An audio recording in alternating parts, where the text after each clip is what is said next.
Good evening, ladies and gentlemen. Welcome to this evening's episode of Storyteller Studio. My name is Eric Taylor, and my macro didn't update the title, so hold on just a minute. But while I update the title, we're going to go around and introduce our cast members for this evening. Start up here to my left with the one and only Chantel B. Hi, how are you in this time of social distancing? I am exactly the same as I am in times of not social distancing. I'm here. Hi, Chantel B. You can find me on Twitter at this way, Chantel B. Yes. Hey, I did it. There I am. Yeah, it's been a week. It has been a week since the last time we were here. But it has been more than a week, I think, since Frito was here. Maybe not? I don't know. That's correct. It has been more than a week since Good. I've been here So my on this transition particular show. was clunky, but still works. It's all right. How are you, Frito? You have a lot of plates that you're juggling, so that's fine. I'm good. That's good. That's good. We're here to talk about sharing the spotlight, which I know has been another one of your concerns as a new player. So I'm excited to teach and learn from you in one fell swoop. It will be good. Speaking of people I teach and learn from, but primarily learn from, how are you, Game Beast? I'm doing good. I'm an introvert, though, so I'm good. That is true. You are an introvert, I have been told. And our resident not introvert, however, who has had substantially more struggle on that front this week. Matt, how are you? Yeah, I am outside of my mind right now with the whole staying cooped up, but all in all, pretty good. You know, for a crazy person. Well, everybody's crazy in their own way. Or a hero in their own way, if you believe Dr. Horrible. Well, that's more Captain Hammer. But anyway, those are really bad transitions. But it will be a good show in spite of my bad transitions. Because, like I mentioned to Frito, we're going to talk about sharing the spotlight this evening. So let's talk a little bit about what do we mean when we say that. Who wants to field that idea?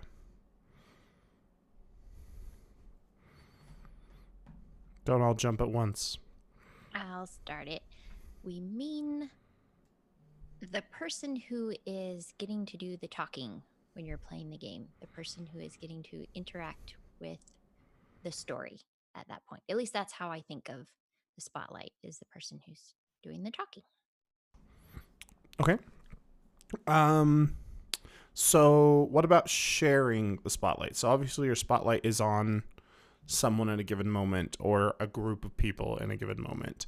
But what does it mean to share it versus, is can we be too focused somewhere? Is that possible?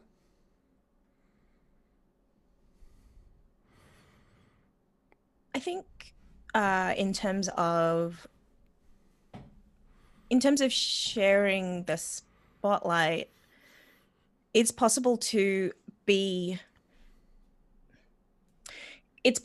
for someone not to necessarily be engaging themselves directly with the spotlight, but have the spotlight put on them. And I suppose that is a side discussion to be had about that, because sometimes it's not that one person's sort of taking the spotlight. Sometimes it's that the story is focused at that point on them.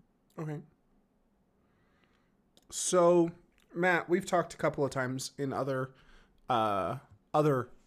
episodes about the idea of the central plot, which even in a more sandboxy game like, say, Somerset City, there is a central plot. Sometimes it takes your character 6 episodes to engage with it, but it does exist.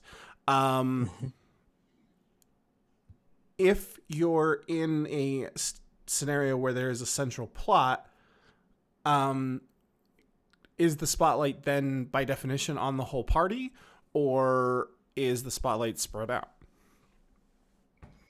There's I see sharing the spotlight as a search for the optimal story, and I think the optimal story will include everybody. Um, and I think if everybody has an equal stake in the central plot, the spotlight can be easily shared, but it won't necessarily, like, by default or by design, be shared. I've been in situations where the party was, all equally invested in the central plot, but one person was doing more of the talking or doing more of the dice rolls because they were, coming up with these big ideas about what they were going to do.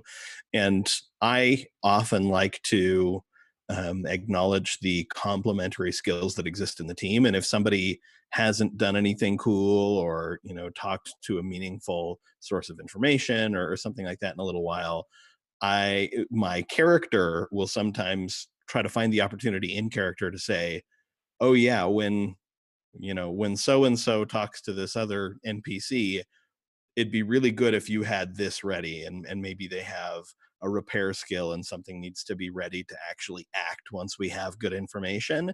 And if the spotlight can be on them for having used their skill behind the scenes, when it comes time for that to be a mechanic in moving the plot forward, they can get their kudos and, add whatever flourish their character would find appropriate. So um first answer, no, it won't by default mean that the spotlight is shared, but it will make it easier for a group that's trying to equally kind of shoulder the spotlight, to make that share. Okay. Chantel, you did that thing where you bunch up your shoulders to say something and then you slump, and then you bunch up your shoulders and say something and then slump. So what was it you were going to say in your shoulder bunching? That's frighteningly perceptive. I Giant was going camera. to. It's true. I was going to say, does it need to include everybody equally at all times? That was early on in what you said. You said a lot of other things that make a lot of sense in terms of having people, having everybody included in every spotlight. But in terms of the overarching plot, can the overarching plot sit on one person's backstory at a time, or does it need to be across? Like, does it by definition have to include everyone at once? So my perspective, if that was directed at some of my comments, is everybody needs to have a role. Everybody needs to have a stake in every big, fork in the road. And so sometimes once we take that fork, it will be focused on a specific or particular player, or character, and that's okay. I feel like the spotlight is called the spotlight because it's directed, and so it will be on a person, and that is an exclusive sort of piece of attention real estate, if you want to look at it that way. And so yeah, we don't all have to be, hey, we're all buddies and we're all like, let's everybody try to pull the sword out of the stone kind of thing. Like, it's not about everybody all the time. But I feel like if someone hasn't had the opportunity to speak meaningfully to the plot for 7 minutes or so, it's easy for them to check out. And there's too many skills built into a party for anybody to check out, right? It's a much more interesting story if everybody's contributing. And I, as a GM, disagree entirely with that statement. 7 minutes That's fine. is a weird cutoff point to me, and I know it's just an example, but like, Eternium Gate this past week. Sarah, I know you watched, and Peter, you played in it. We had like a 10-minute chunk where we were in a Sage dream sequence during a Fear and Durst moment. And that was very vital to Sage as a character, but it did have hooks to be in the main plot because of who they were interacting with. We kind of hit a point where sometimes, especially in an on-camera setting, but just in general, you sort of rush through a plot point because you want to integrate other people into a scene. because I think there is a fear of missing out kind of moment. And it's something I have noticed more and more as I have gotten older, with groups and have played with new people, especially people I'm introducing to the hobby. But for me, there are lots of cool moments where I can think back in my RP history of sitting back and you watch the GM and you watch a couple of other players do a scene for 25, 30 minutes because the story they're telling is interesting and the story they're telling is good. And just because I'm not rolling dice, just because I'm not talking, doesn't mean I'm not being entertained, because the story is advancing and the story that's being told is important. So I guess my question to Matt is, do you not feel that you can find entertainment in the development of other characters if your character is not involved, right? Like if it's this sequence where we're spending 25 minutes or so on a group of players interacting with something in a split party situation or something along those lines, is that no longer interesting to you as a player? It's a good question. I do find it interesting, but I'm probably one of the people. So everything exists on a continuum. I feel like on this particular topic, and I'm probably a little bit more on the hey, I need some play every once in a while. So a 25-minute, one or two player kind of plot development or character development, it would be less enjoyable for me than the average player, possibly. I was going to say it depends on the player because I've noticed just between me and my husband, I have a longer, I don't know what you call it, tolerance level for watching somebody else interact and just paying attention to the story, even though I'm not getting to do anything. I can sit there not doing anything, just listening to everybody else and have fun for a lot longer time than Jeffrey can before he gets bored because he's not doing anything. And so I think it depends on the player. I think it also depends on whether you're running a one shot or whether you're running a campaign. Because if you're running a one shot and you've only got 4 hours, you want to make sure everybody gets a chance to do something cool in those 4 hours. But if you're running a campaign and you trust the people that you're playing with to share time with you and you trust your GM, then you could have one of your episodes or one of your sessions that focuses more heavily on just maybe two players because you know that sometime down the line you will get your chance. Your character will get your chance to maybe be the star of a different session. So with a campaign you have a little bit more, you can have a little bit more where you focus on one or two players more than the others because they know that their time to shine will be coming, hopefully.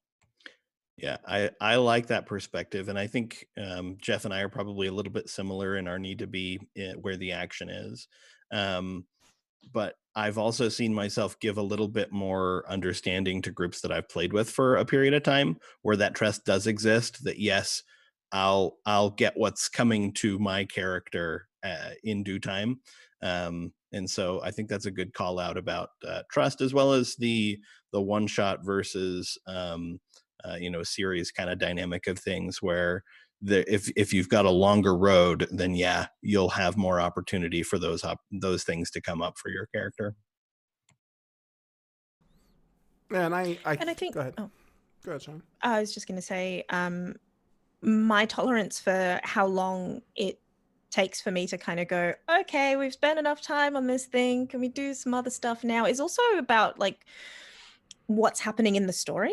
Because if my character, or if I as a person am really deeply invested in what's happening story wise, then I will sit for hours and happily just watch what's happening because I'm enjoying the story that's being told.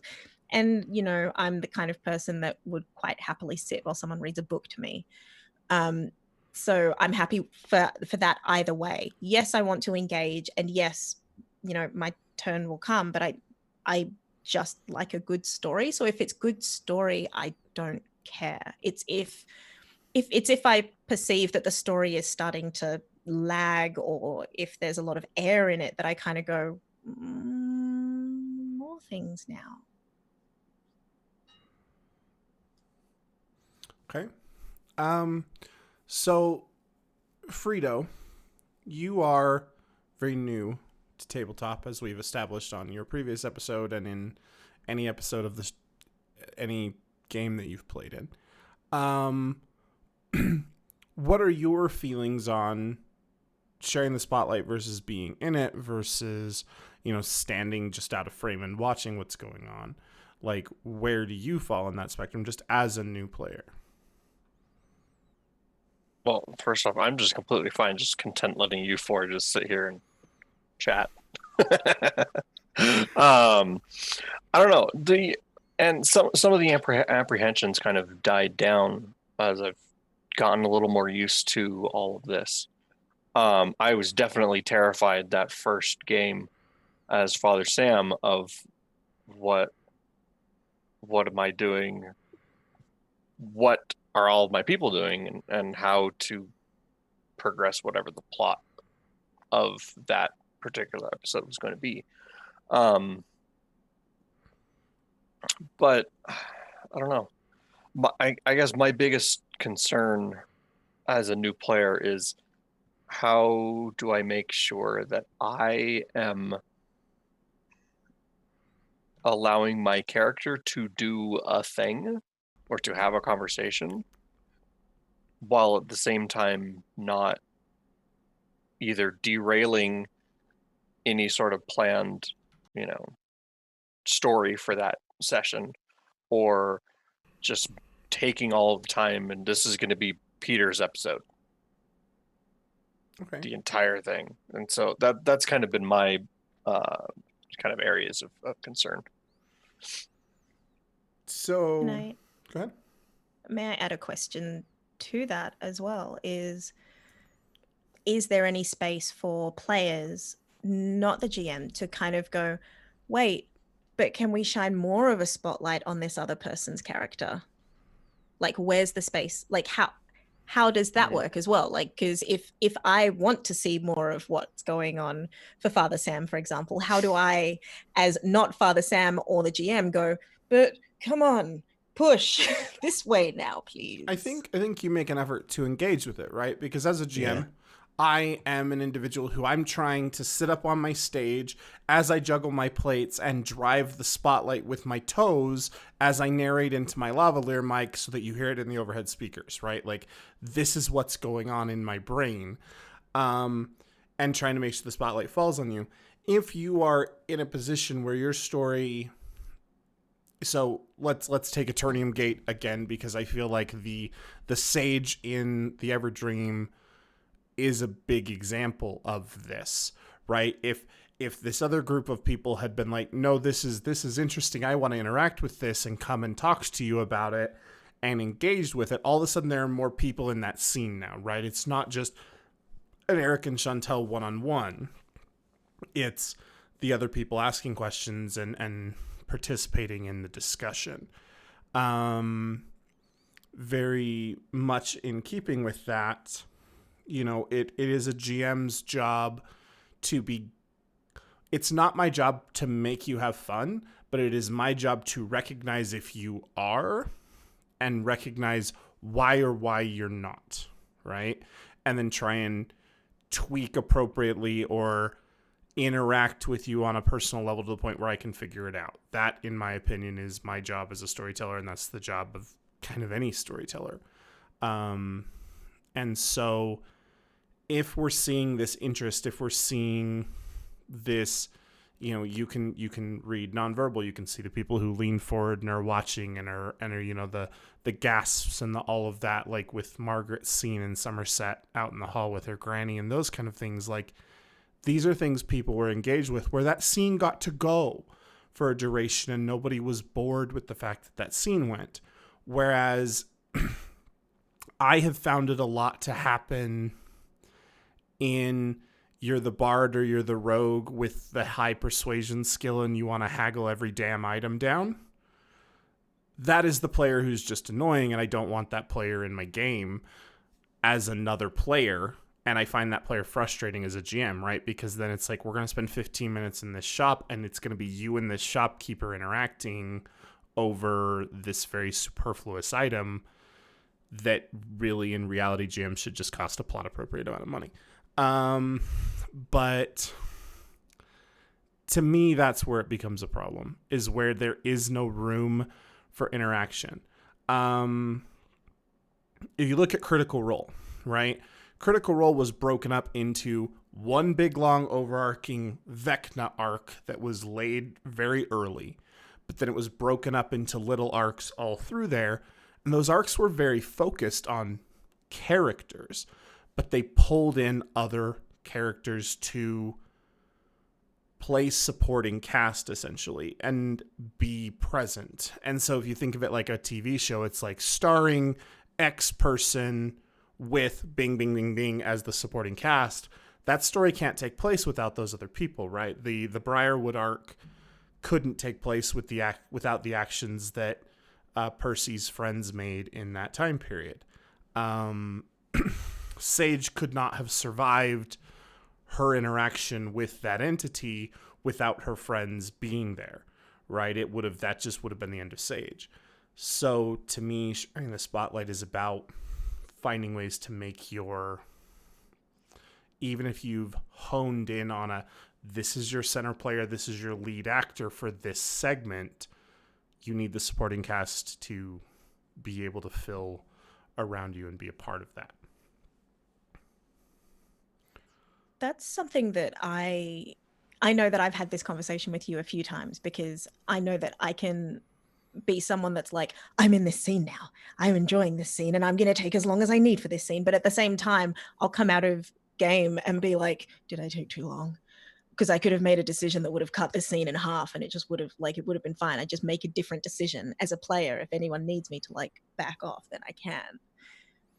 And I suppose from inside, it's like, at which point do you go, this is enough, I've done enough right now, let me be quiet and let other people have their moment? How do you is guys, a question that I have to you guys everyone. as players recognize that? Yeah, I think some of that has to do with player and some of that has to do with character, because sometimes you have a character that, yeah, they're gonna be fine with it being about them. And so for them to say, oh, well, what do you think, guys? It would be a little out of character. And then, I think we know one of my early opportunities for growth in the TTRPG world was metagaming. And I found, myself wanting to get people involved and, maybe introducing things that I, as the character, wouldn't know to bring those people in.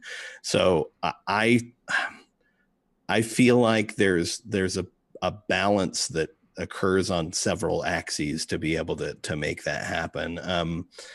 I feel like the group of people who are playing together should know a little bit, should acknowledge who has social capital within the group and who has the inclination to delegate or affiliate, right? Because those people who either are going to give orders or collaborate on plans are going to be able to say, hey, you probably have a good idea about how we should storm the castle or whatever.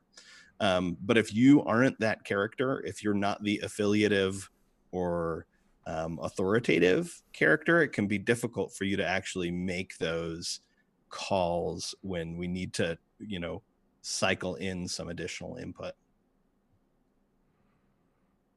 And I think, like you said, player versus character, it's not just the GM's job to watch everybody's faces and see who is getting totally bored. I mean, if you play voice only, then yeah, you can't do that.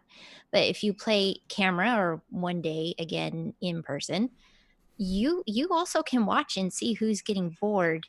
And if it's not metagaming and if it makes sense, your character can reach out to whoever is also there and try to pull them into that scene with them and share that scene. It would have been harder, like with that example with Margaret with Granny in the hallway, because everybody was in a different room.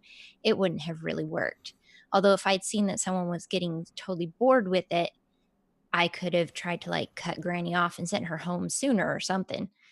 So the GM isn't the only one who can watch other people's faces and see who looks like they're bored out of their minds because you're still talking. Yeah. And it's about developing a character that your fellow players care about, right? Everybody comes to the table intrinsically, to an extent, caring about the character they sat down and created, right? In a one-shot, it's different. You may have a pre-gen character. It's different. But if you've come to a campaign and you've had your session 0, and you have been given, this is the outline, and you care about that character.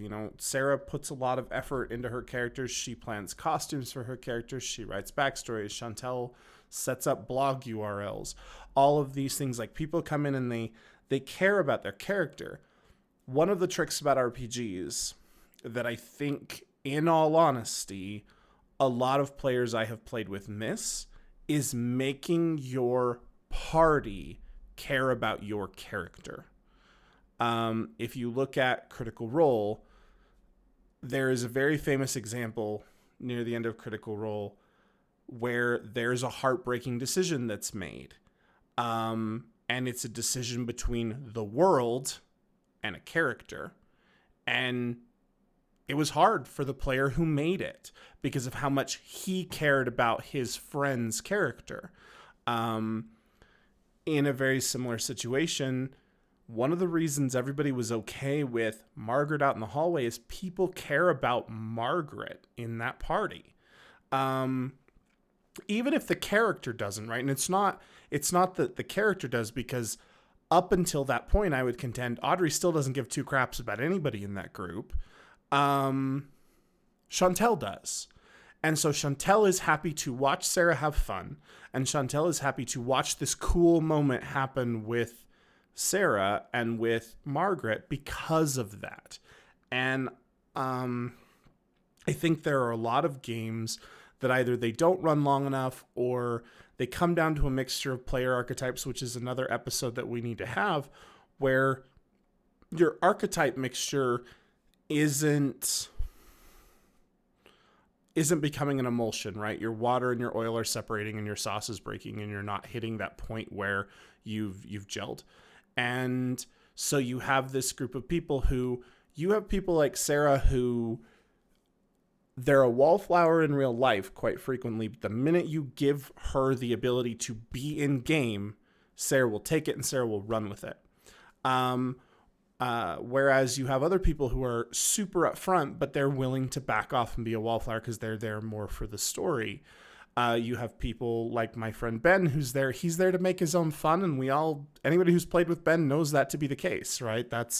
Ben will make his own fun, and so you have to meld these characters into something where you care about each other's characters, so that you want to watch that person's story evolve, right? If we had a 20-minute sequence during episode 1 with Margaret talking to her grandmother, no one would have cared, and it would have bothered everyone, because it's like, why are we spending 20 minutes talking to this crazy old woman about a necklace, right? Whereas now 6 episodes in, and after everything you've been through, they care. And I wonder, speaking with Matt and speaking somewhat to Jeff, right? I think we haven't played in games long enough with consistent enough casts to where we advance a plot enough that you guys really do care about anybody else's characters besides yours, because you haven't been given the opportunity. Either because the game doesn't run long enough, or in the case of other games we've played in, because the game is more of an excuse to get together, hang out, and eat snacks than it is to role play. And so it's harder to care about other people's characters in that situation. We're doing that thing where I just keep talking so someone quickly cut me off with a more important point, because now I'm hogging the spotlight in the talk show.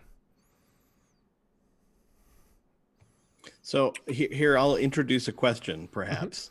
So if you're in a game, and I know we have some really patient, giving people participating in the conversation today, but if you find yourself wanting a moment of spotlight and somebody's been talking for 20 minutes and like what ways are appropriate to, you know, get them to pass the ball? Is it, you know, a quick, hey, this is me, the player, let me share something that's on my mind kind of a moment? Or are there more delicate tactics you can introduce to make sure that that flow is broken up a little bit? I definitely feel like interruption is never the correct answer, personally. Because if I, as a GM, am letting it go, it's because, or if any GM is letting it go, generally that means that they feel there's some kind of story value there, right? And the minute it just gets interrupted, then that breaks. And it also will sometimes just derail that plot to the point that it's like, maybe this is this moment where we're going to focus real hard on this, right? So, for example, I know you haven't seen it, but Sage's moment in Eternium. We're not going to hit that again for a while, but we needed to hit it hard in that moment for a reason. But if we had interrupted that, I would have then, and I feel like Chantel would have then been, we would have been more disinclined to keep away from it even when it does become relevant again, because it has been shown to be a source of irritation at the table. Even if it's not an irritation, it's just a, hey, I want to get some time in edgeways here. That would be the way I, as a GM, interpreted it. And I think that's going to vary from GM to GM, but that's how I would take it. I know one of your GMs, Chantel Michelle, on Unlawful Disorder, he has points where he will use a technique where he says, okay, and we're going to close the camera on that scene and jump here, when he feels it hits an endpoint. And I have seen it in a couple of episodes where he hits this kind of natural breaking point and he closes that scene, and I could be off base in the way I'm describing that. But what do you guys as players think, as people who've been involved in deep scenes, or as people who have watched scenes lays out of control down that river, and you want to bring it back? What is your stance on how to do it? I think on kind of going back to Eternium Gate on last week's show, we had some very interesting things happening with Sage, but at the same time, we became reunited as a party and we're just exploring this fortress castle thing, and we kind of got to a point where we were comfortable with the space, that we weren't necessarily afraid of, okay, I'm gonna go 10 feet away and go around this corner that we've been around on a different floor, and I'm not expecting to get kind of jumped out at. And so for me, at the very end of that episode, just saying, okay, I'm gonna go over somewhere we haven't seen yet as a group, but I know that my comrades are with me in the other room, and they will very quickly notice that I'm gone, because we're very attentive to where each other are in the game space at that point, that I knew that someone would notice my absence. And I felt like, even though I personally had not done anything in the story aside from, wandering around for a little while, that I could fairly easily say, I'm just going to go over in this other room and do a thing. And that was, for me, was enough to feel involved in what was going on again, without necessarily saying, hey, it's my turn. We're going to focus on Belmir now. We're going to do my thing. And it was, and I think that's came from how we had been playing that session that day, and kind of how the previous sessions had gone, and that we were able to kind of have a little bit more of an organic, I'm going to go over here and do a thing, and we'll see what happens. Right. Which actually, I will amend my statement about interruption. Because it was in the middle of something where we were talking about something that wasn't necessarily Belmir centric, and Frito just said, hey, I'm going to go over here and do this.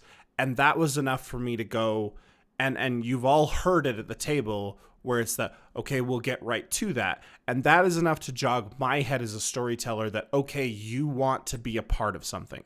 cool, let me put that plate on the disc and start it to go, and I will then hurry to that, right? And so that becomes different. I have been in games where what I was speaking of is it was, while they're doing that, I want to do this, what happens right now?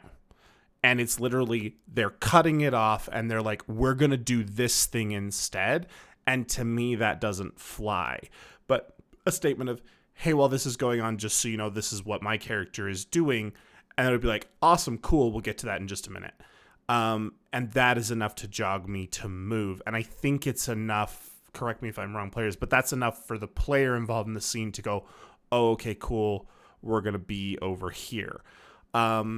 And that doesn't mean that a story has to end, right? Because then we went from you and we went back to what was going on in the throne room and then back to the chapel.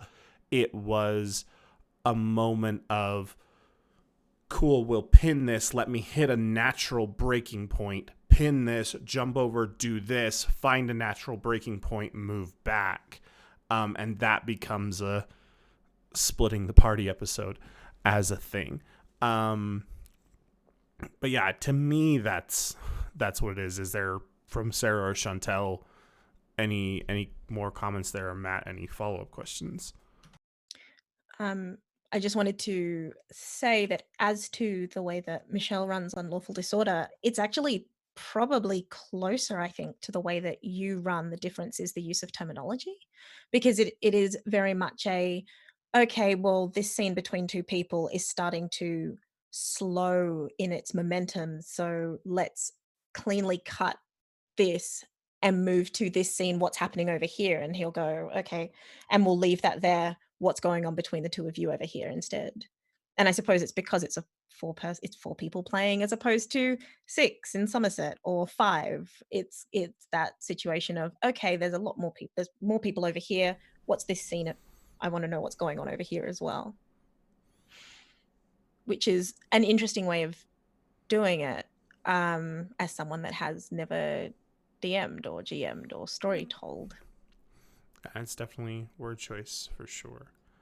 And that is something to keep in mind, just as a GM to players. Take a look at how many players are at your table, because if a GM is trying to shine spotlight on 6 people or 7 people or heaven forbid 8 people, right? Like, chances are your spotlight is gonna bounce a lot, and there are gonna be moments where a scene may not have run very long, but because it has gone from your scene C, but we did scene A, and then we did scene B, but scene D interjected for a reason that was valid, and now we're looping back to scene C, it can feel like it's been a really long time. But part of that is literally just how many people we're moving through as a GM.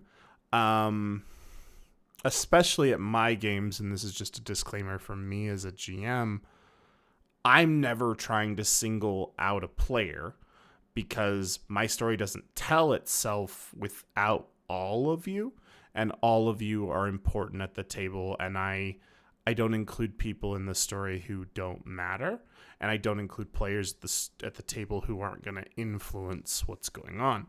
So sometimes maybe we need a little bit of a nudge to be like, okay, I'm zoning out here. I'm not as interested in this as it may seem like I am, or as this other person is.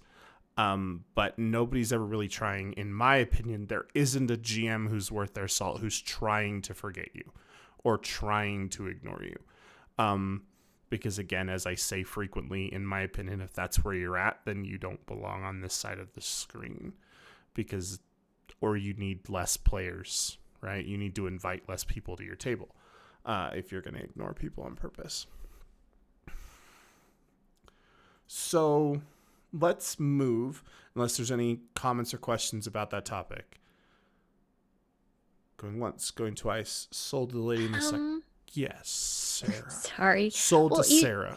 The question was how is a player, let me just make sure I'm getting this right. How is a player, what can you do not to necessarily share the spotlight yourself, But if you feel like you are constantly ignored and left out of the spotlight, which isn't like an angle that I had thought of it from before, and we touched on a couple things you could do in game, but I don't think it's a problem if you're playing with a group and you're playing a campaign. It doesn't necessarily work with like a one shot at a convention, but I don't think it's a problem if you feel like you are constantly left out and you are trying to engage with the story. You're not just sitting there trying to be a spectator. It's okay to go to your GM and say, I kind of feel like I'm constantly getting ignored. Is there something that we could do about this, or am I just not engaging with the story? Like, what is going on here? Because I'm getting bored and I feel like I'm constantly left out. So I think it's okay to go after game and talk with the GM and let them know you're not happy and this is why, and is there something that could maybe be done a little differently about it. And I think there's a whole episode in that statement with regards to the idea of a postmortem, number one, but number two, a second episode in and of itself of out of game communication, right? Because if I don't know somebody's not engaging, right, because either they fake it really well or they smile through their teeth at me or they laugh at all the jokes and they talk about how cool something was. I'm not perfect. No GM is perfect. We don't necessarily know that you're not as engaged as you want to be. So talking to us out of game is a way to do that. For us here on Zoom, in a world where we're playing through social distancing, a lot of people are using Zoom, a lot of people are using Roll20, a lot of people are using Discord, people are using Skype. In Zoom and Discord especially, but also I believe in Roll20, you can send private messages and ding to your GM and just be like, hey, I'd like to get in on something here. And that's not going to, then that's almost the same kind of thing as the like, hey, I'm going to go over here and do this thing, right? It's the just, hey, I'd like to get in on something. And your GM will see that. And then your GM can be like, cool, awesome, we'll get to that in 1 second and then do the natural wrap up. So it's another situation where as much as we miss being around the table with our friends, because we all do, there are some benefits, and one of them is that way to do it. So I absolutely agree. Talk to your GM, because I can guarantee you we're not doing it on purpose. We're caught up. We enjoy the story as much as you guys do, especially because we've put hooks in place and we've put wheels in motion, and we like to see what you guys do and how you guys manipulate the track that little train rolls down. So we'll get caught up in something, and then we'll be like, oh, okay, maybe we got carried away with it. And so we need that little reminder, and we need to know that you're not engaging with it. We had an example of that in Postmortem this past Saturday after Somerset, where I found out there was a player in my game who wasn't engaging to the level that I had thought they were engaging. And so I needed to make some tweaks in my GMing. But let's jump, if we can. Let's talk about the idea of character subplots. And to an extent, character-centric arcs, right? So we've hit some on the Critical Role version of those. We've hit on the fact that, in Somerset City, Margaret has this underlying arc with her necklace and her art theft, and Jeff has this arc with his ex-wife / current wife, depending on which parallel dimension you're in, and a daughter. And Audrey has interactions that have taken place outside of things. Belmere has this entire backstory of archaeology that probably comes to play somewhere at some point down the line. Peregrine has the entire Elvish war backstory. In Stars That Bind, you had multiple backstories between the characters in terms of Ghost's interaction with the group that trained Ghost, and Hawk's interaction with being, former If I remember right, one of the characters was former military and was now no longer former military, now was former military rather than no longer in the military. Those things are going to come up. They're going to be there, and they don't necessarily apply to everybody. Now, it is part of the storyteller's responsibility, in my opinion, to make that danger or make that intrigue or make that string that you're pulling that's attached to the party incorporate all of those other players, right? It's important to make that matter. So in the case of Margaret's art theft, does the art thievery somehow threaten Denver and Julie's jobs because now Margaret's wealth is in question? How did the military background impact the crew of the Aquila and those kind of things, right? Those are things that as a GM you have to find a way to fan the hooks into as many characters as possible. But what are your guys' feelings and thoughts on the idea of character subplots? Because everybody here are character-centric players and story-centric players. Everybody that I have on this episode play for that reason. But in order to develop a character subplot, you, by definition, in my opinion, have to more heavily shine the spotlight on a player to develop that subplot. So how do you as players feel like that gets handled appropriately? Like, what is the way you would like to see that done?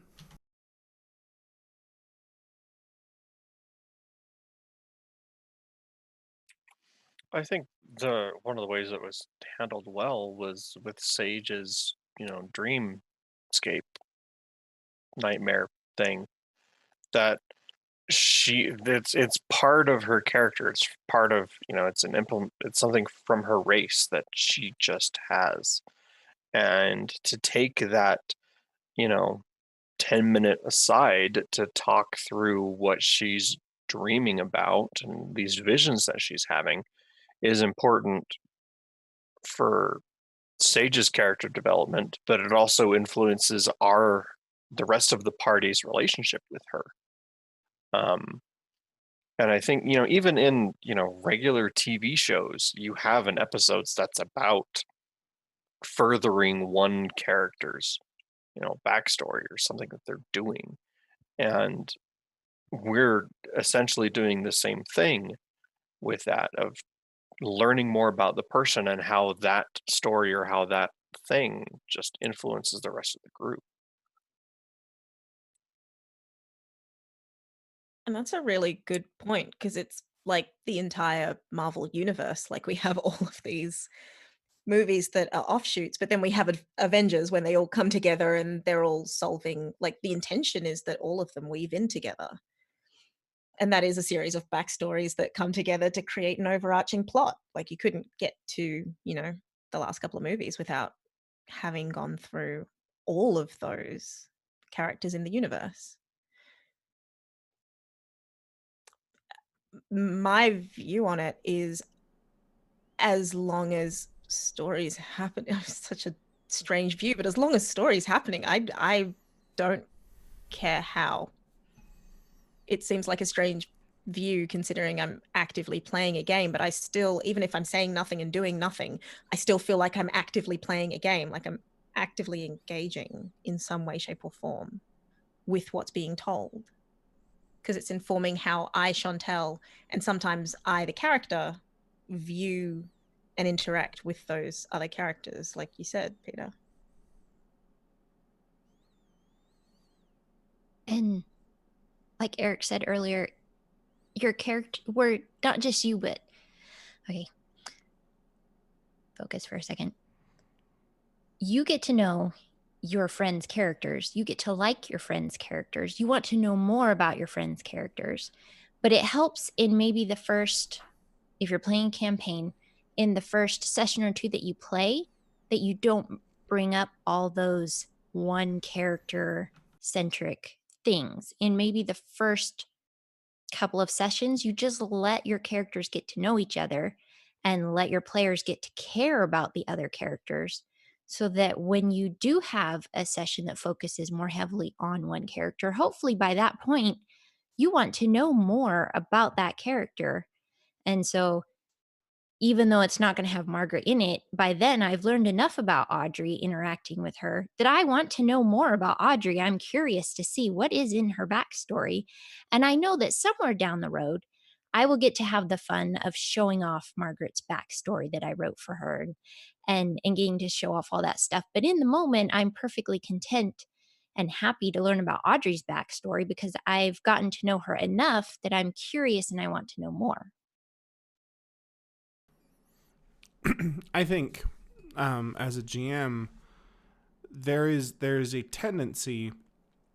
Every story has the MacGuffin, right? It has the plot hook. It has the thing that pulls you into the adventure.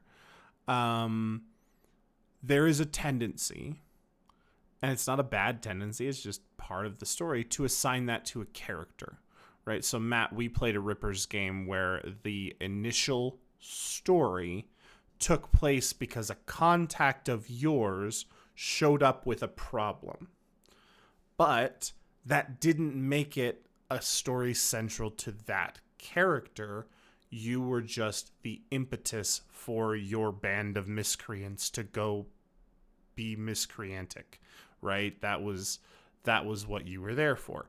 And I think there is a tendency sometimes in storytelling where it goes wrong, where it's, if we had made it, this is this impetus, the character you created was, and I'm sorry, I have played with a lot of people and I don't remember that character's name, but that character, if I had made that character centric to everything that went on, and the only interaction that was going on was because that character was there, then that's using a character as a MacGuffin incorrectly. Whereas being like, hey, you're the contact, but we need this whole crew to do it, or hey, you're the contact and this is why it's relevant to these other people, is something that, in my opinion, works really well because it gives you immediate investment from at least one person, and then it's your job as a storyteller and as a group of characters to spread it out so that you infect, which I know is a bad word to use in our current statement, but it's the right word in our current predicament. It is the right word, infect that into your group, right? Where that investment is then attached everywhere. Yes, something I liked about the Rippers storyline was even though it was a friend of mine who knew me because of the social circles, I say me, my character was in, my character had enough of a checkered past that he would downplay his social status and the way in which that facilitated the job coming to us. So I think you can help share the spotlight if you happen to be a character to whom the plot hook is tied, to be able to say, to acknowledge, yeah, I could hog the spotlight but I'm not going to, and be able to find a character rationale or a storyline rationale to make that the case. And it also comes down to just the base mantra of life, but especially of playing RPGs, which is don't be a dick, right? Like, you're all here to play, you're all here to hang out, you're all here to have a good time together. Hogging the spotlight, inserting your character into every single scene, making sure you're always... I have played with people who they always wanted the killing blow on big monsters and would put themselves in positions to ensure that they get it and try to disrupt people otherwise. Or, I have to, it's like, hey, we're going to do X, Y, and Z thing. Well, my character is going to go. Well, why would you go? You don't have a skill set that matters here. No, I'm going, right? It was just, there were always these moments where people were shoving themselves into scenes. That is not good storytelling and it's not interesting. Whereas sometimes you're going to have there are interesting moments to be had in your character learning the mystery as it unfolds in character. There are interesting moments, which is why anybody who's been watching content has watched me do the please pull your headphones off thing.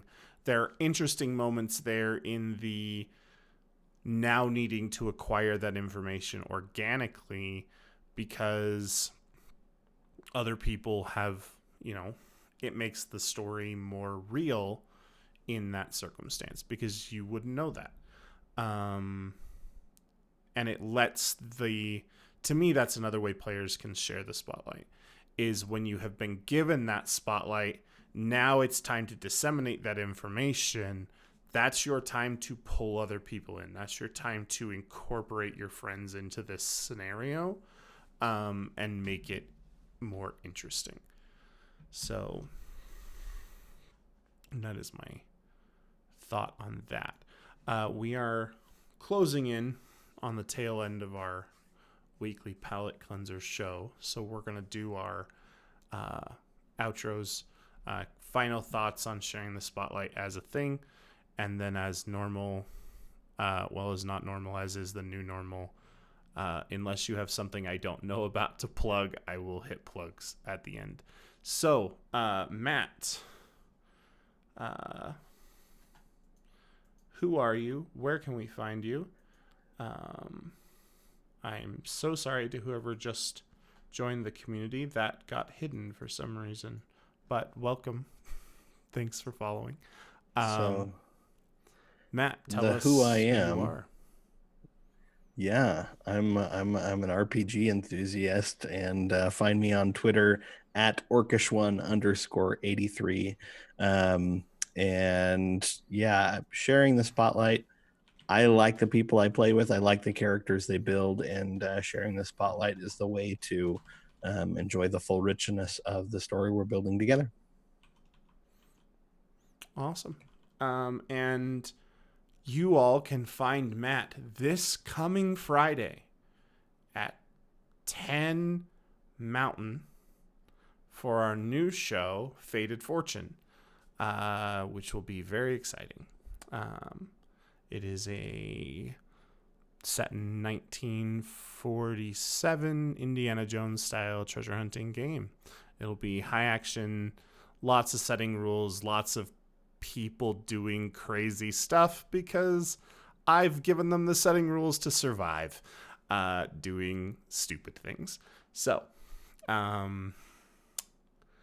we'll jump over to another player in that game, Game Beast. You are trying to catch Chantel in the amount of things that you're involved in.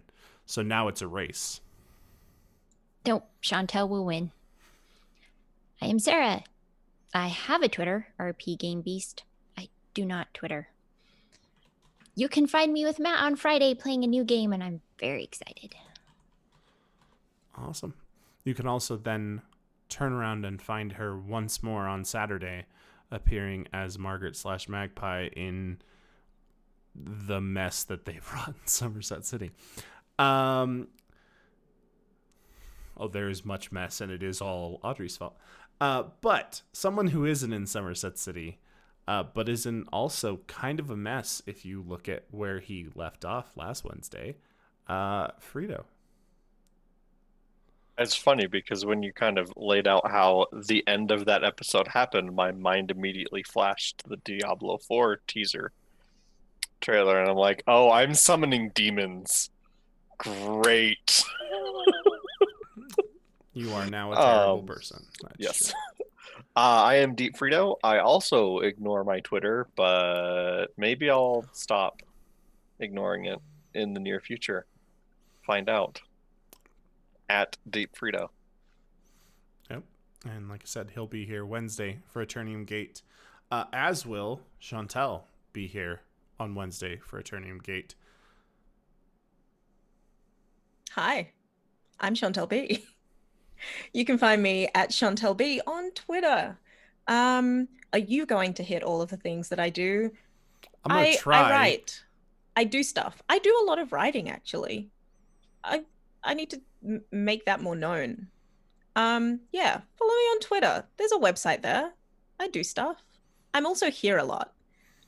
It's true. I'm gonna But stop the next joking. place you can find Chantel is tomorrow at noon Mountain, so 2 p.m. Eastern. You can find Chantel on at Scraticus's channel, doing Cleanup Crew. That'll also be on the official D&D Twitch. We will likely be hosting that from here because I went through and set that up today. But you can find them there. You can then find them on Wednesday for Eternium Gate, on Saturday for Somerset City, but earlier on Saturday you can find them for Unlawful Disorder on Roll Society. So yeah, definitely follow Chantel on Twitter. That's exponentially easier than trying to remember all of that. I'm Eric Taylor. Do Respite is my baby. It's my passion, and I decided to try and make it my career. Thank you so much for joining us here for this evening's Storyteller Studio episode. Everything we do here is crowdfunded, but no matter what, we will continue to be here through all of this social distancing, isolation nonsense. We have multiple weekly shows available. We have more coming. We have one-shots coming. We're talking with GMs to get even more weekly shows going. So if you feel like supporting us, you can check us. You can check that subscription box down below. You can check out Patreon. All of those things are wonderful, and they help keep the lights on and help us keep our quality at the point where it is now, which we like. You can find me here on Wednesday, storytelling the nightmare world that is Oscus and Emios. And then again on Friday and on Saturday. So thank you so much for everybody who joined us this evening. Thanks for the new follows. And we will see all of you next Monday, hopefully on other days leading to that. But for now, on behalf of Chantel, Peter, Sarah, and Matt, I'm Eric. Stay healthy. Good night. Good luck. And take care of yourselves and each other. Bye, everybody.